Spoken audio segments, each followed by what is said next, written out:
hari ini gue lagi gabut. Gue jalan-jalan ke Ali Kopi dekat Mogot Mall. Gue udah janjian sama Cing Yoga sama Wiwi Anjastuti buat foto-foto. Gue juga bingung, nggak tahu mau konten apa. Yang jelas ikuti aja konten ini. Nanti kita juga ngobrol-ngobrol sama Wiwi Anjastuti dan Cing Yoga. Karena Cing Yoga ini rezekinya banyak kalau di profesi foto. Apa resepnya Cing Yoga ini selalu banyak job fotonya? Cekidot.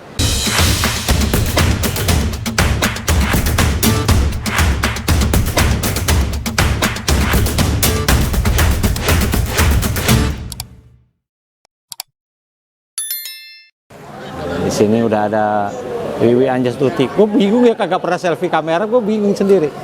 Masa dia doang kepalanya? Terus?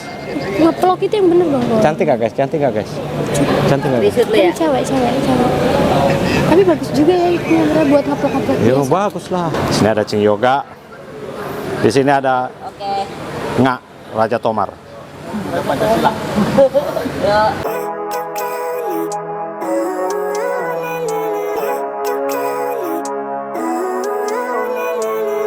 Living life, every day, late at night, not okay.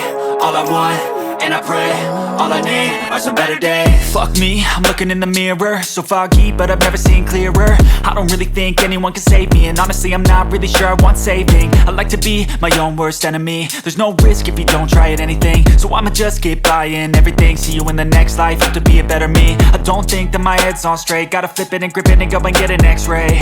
What's wrong with me? I just feel weight pushing on my chest and it squeezes till I suffocate. Better change my mindset, meditate. It's pretty cool that I'm alive and have better days. I could walk, see, hear, I should celebrate. Think I could change my mind, maybe elevate. Living life, every day, late at night, not okay. All I want, and I pray. Oke guys, setelah kita tadi moto-moto, kita mau sharing-sharing pengalaman kita masing-masing. Di sini ada, kenalin dari paling kiri, siapa Om?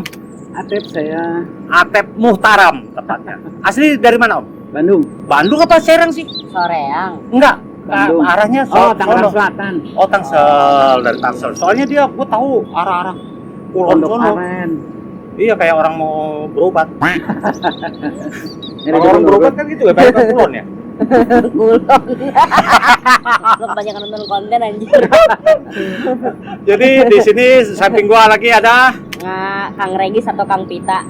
bukan Nganga ya. Bukan. Di sini ada model kita hari ini, Wiwi. Kenalin dong. Cok. Halo, aku Wiwi. Di sini ada Om Yoga. Yoga. Cing Yoga. Jadi guys, gue pengen ngobrol-ngobrol aja sih, sharing pengalaman aja di sini. Nah, dari Om Atep dulu lah. Om Atep, pengalaman Om Atep hobi moto itu sejak kapan? Siap. Kalau untuk saya KFM cukup berkesan karena pertama kalinya hunting, pertama kalinya ikut moto dan hobi moto itu ikut KFM ulang tahun yang kelima di Kemayoran. Besok sudah mau yang ke-8. Selamat untuk komunitas KFM, kosan dan kru. Mudah-mudahan tetap solid. Amin, Kedepannya. amin. Dan dari situ langsung kecanduan Om ya? Enggak juga, tetap diatur. Oh, tetap diatur. Jadwalnya tetap diatur. Jadwal Om Atep sendiri moto itu kapan aja sih? Om Atep itu senang moto? Oh, rata-rata Sabtu Minggu saya street di pasar, di Kesibukan sehari-hari apa? jalanan.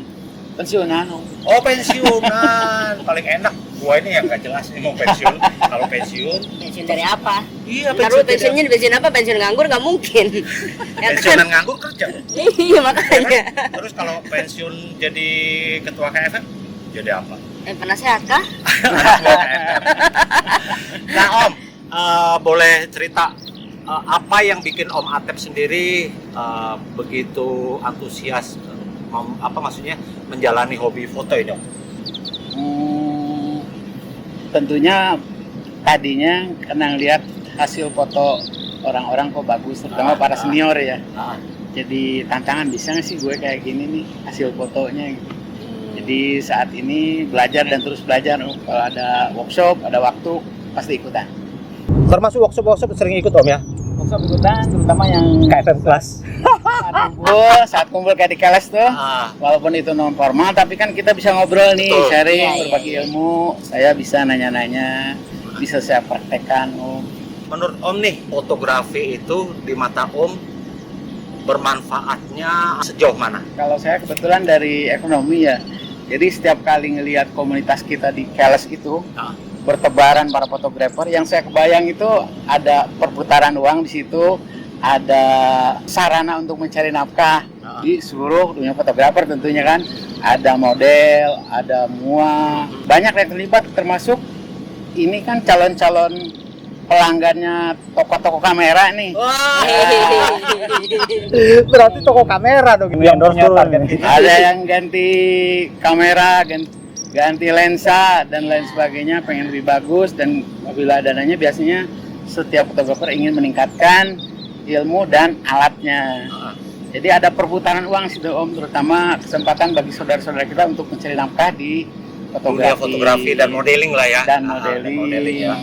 Oke, thank you Om. Sekarang ke Ngak nih Ngak. Ngak, lu jalani hobi foto itu dari tahun berapa Ngak? Jangan lu bilang dari lahir lu udah bawa kamera. Enggak sih, ya kali. Gua dari lahir bawa kamera mah berasa kayak lagi tau nggak lo ya kan? Kali. Ditarik, rojol kan, langsung keluar bawa kamera. Anjir, enggak lah. Baru suka sama dunia fotografi itu dari tahun 2013 kok. 2013. Yang pasti lebih tuaan dia daripada umur kayak KFM. Berarti duluan dia sama gua. Duluan dia setahun. 13 waktu itu.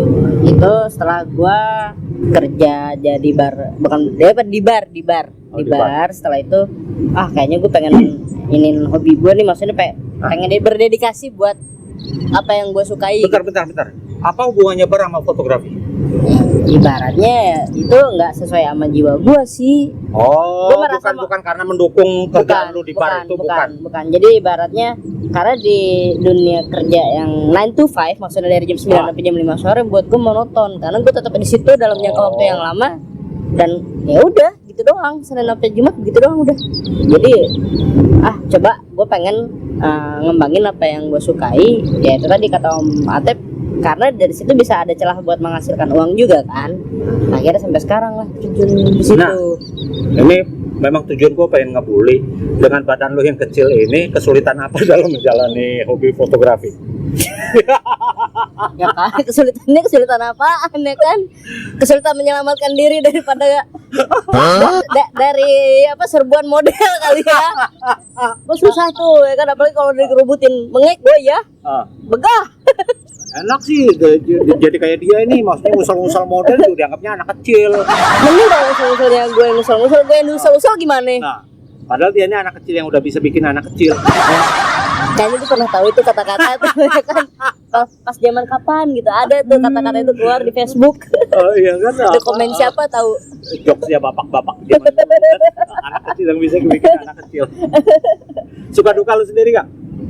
Suka duka, ya sukanya itu gue dapat banyak temen, dapat banyak channel, dapat banyak ilmu, dapat banyak pengalaman baru dari dunia fotografi. Dukanya itu ya kadang-kadang kan ya namanya freelance naik turun ya, nggak selalu secara umum, nggak usah tukang foto doang.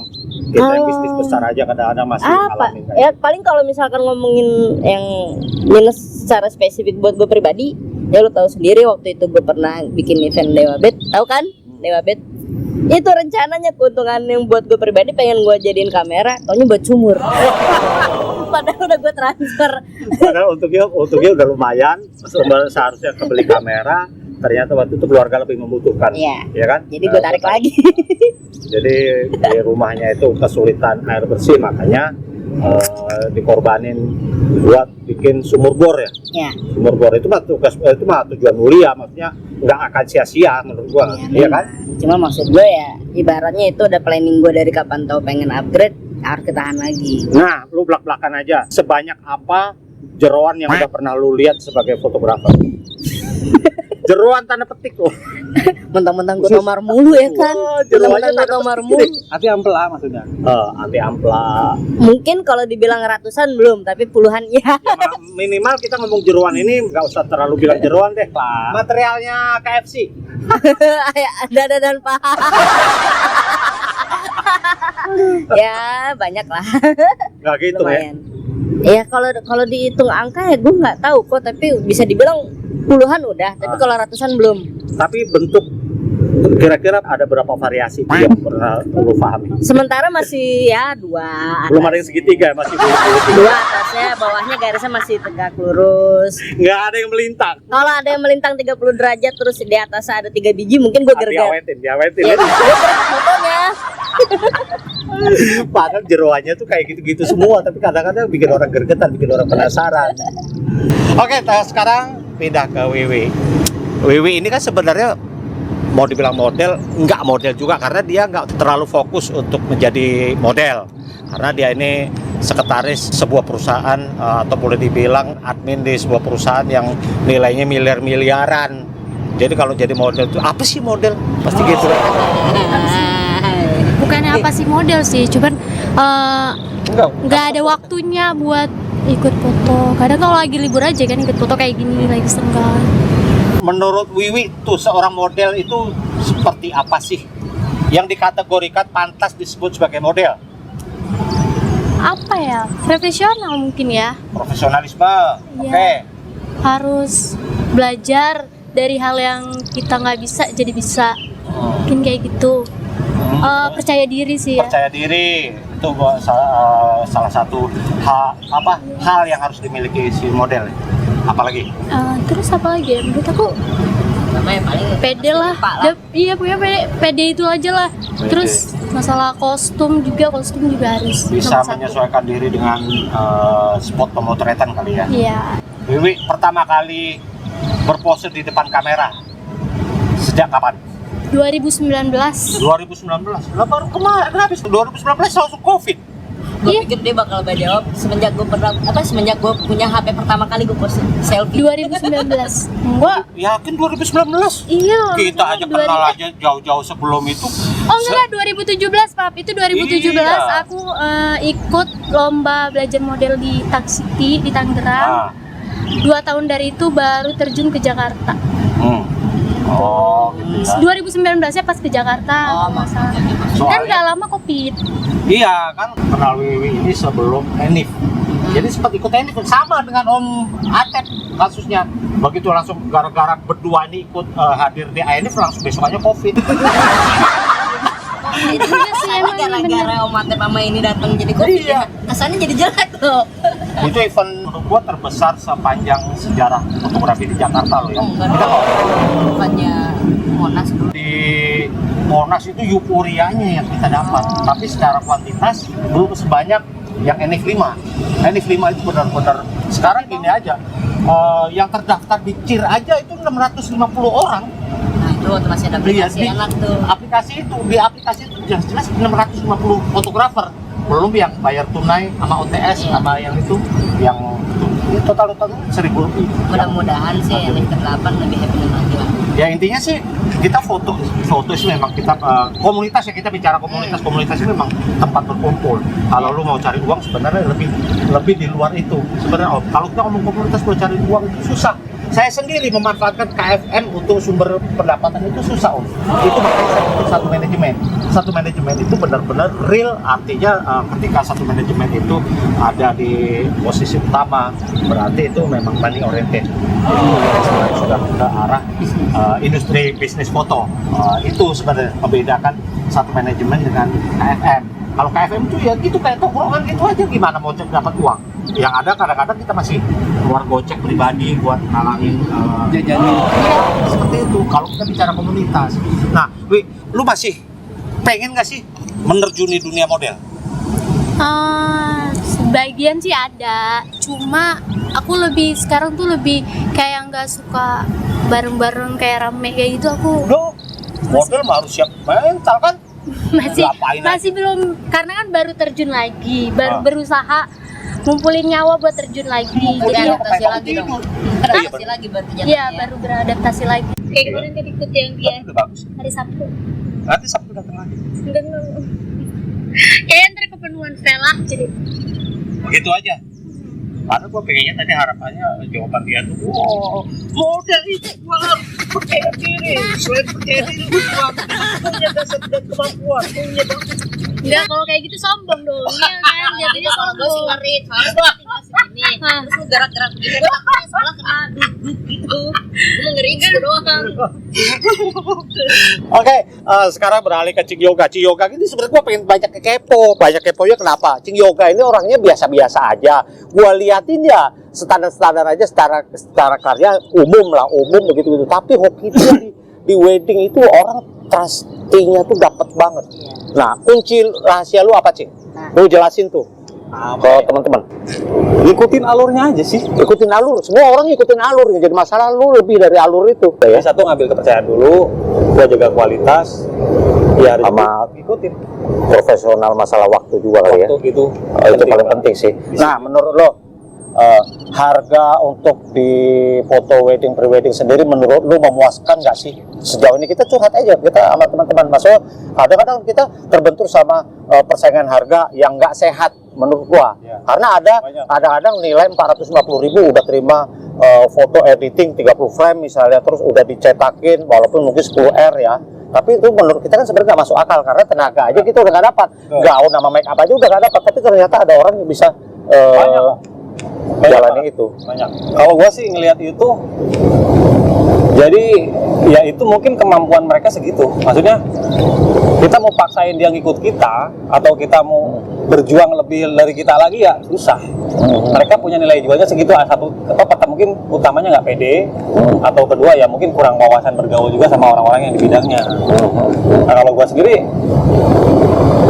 mau syukur nggak ya udah, gua ngerasa kualitas gua layak dijual, lu mau ya udah lanjut. Bukan artinya kita sombong ya. Enggak, Padahal gue juga sombong. gitu. Sorry kalau harga saya betul kalau gini Om. Bukan saya kadang-kadang nolak rezeki kayak gitu. Misalnya saya ditawarin orang nggak kenal dia, nggak kenal, bilang budgetnya 1,5 juta aja, ini foto video loh. Ya. Pasti saya lempar di grup. Ya. Maksudnya kita jangan mentang-mentang nolak tanpa ngasih solusi. Karena budget kita belum tentu sama dengan orang lain. Orang lain mungkin dengan nilai 1 juta atau di bawah 1,5 juta itu mungkin bagi mereka cukup buat beli susu ataupun apa, kan kita masih bisa berguna buat mereka gitu loh. Kita mungkin yang sudah banyak bergelut dengan yang namanya menjaga harga di antara teman juga, misalnya pokoknya nggak tutup deh. Karena gini, jujur aja, gua kerja nggak bisa sendiri, kanan kiri gua banyak orang, Cing. Gua mungkin tiap pergi itu harus ngajak kang foto ataupun apa. Kalau saya ambil terlalu minim, ya intinya tekor, bukan tekor sih enggak lah ya, tapi kayak perjuangan sia-sia, nggak sesuai dengan capeknya lagi. Sedangkan kita tetap mau mempertahankan, memberikan kualitas yang bagus, itu aja sih. Nah, Cing, kedepannya harapan lu untuk di dunia fotografi ini seperti apa supaya bisa lebih mengembangkan lagi bakat-bakat profesi fotografi, terutama di sosial media ini kan marak sekali, maksudnya udah sangat membludak boleh dibilang, bahkan pasar kamera itu mungkin udah boleh dibilang sangat membutuhkan komunitas foto seperti ini kan. Nah, harapan Cing Yoga sendiri gimana ke depannya untuk profesi fotografer? Kalau harapan saya sih mudah-mudahan teman-teman semua juga paham ya kondisi. Ya memang kita kondisi lagi nggak bagus. Mungkin ada orang main banting-banting harga atau segala macam lah.